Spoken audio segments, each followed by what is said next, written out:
gagawin in case po na may mga cracks na, unusual cracks na po may mga agaran namang aksyon na gagawin yung ating provincial government.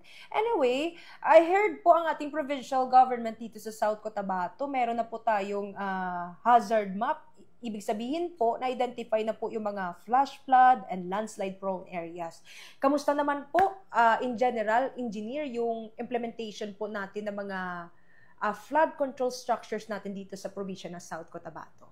Okay, yung mga flooded areas natin po is identified na po siya together with PDRR. Natin na pinangunahan ni Sir Rolly Don Cuenca Aquino. Identified na po yan siya, ma'am. And then every time na meron tayong heavy rains, normally yung mga heavy equipments natin naka-standby na siya. And then yung mga operators natin naka-standby na rin.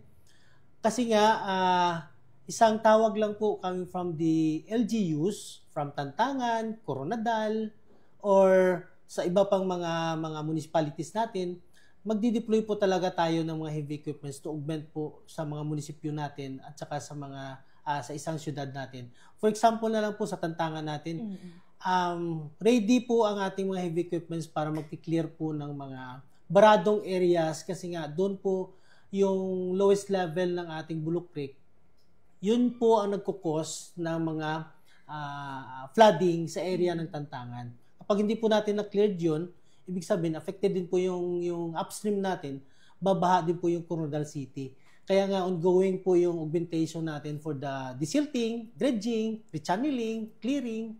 So, with that, yung fuel natin, other na mga requirements or needed natin during the response. So, nandyan po, 24/7 po na nakaalalay sa atin yan.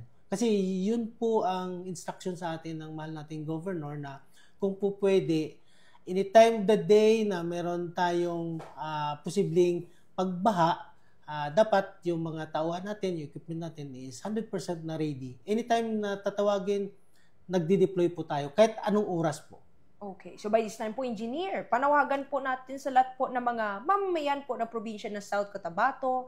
At the same time, mga karagdagan nyo rin po mga panawagan. Go ahead po, engineer. Sige po, sa mga kababayan natin dito sa South Cotabato, sa mga panahon po ng tagulan, ipag-ibigay alam po kaagad sa ating opisina kung ano po yung kinakailangan natin para sa agarang aksyon. Kasi nga, hindi po natin pwedeng pabayaan ang isa nating mga komunidad, lalong-lalo na po kung malulubog po tayo sa baha. So, lahat po na aksyon natin, 24/7 po yan siya na naka-ready. Halos lahat po natin ng mga equipments ay hindi naman 100% na operational, but then gagawin po natin lahat na kung po pwede.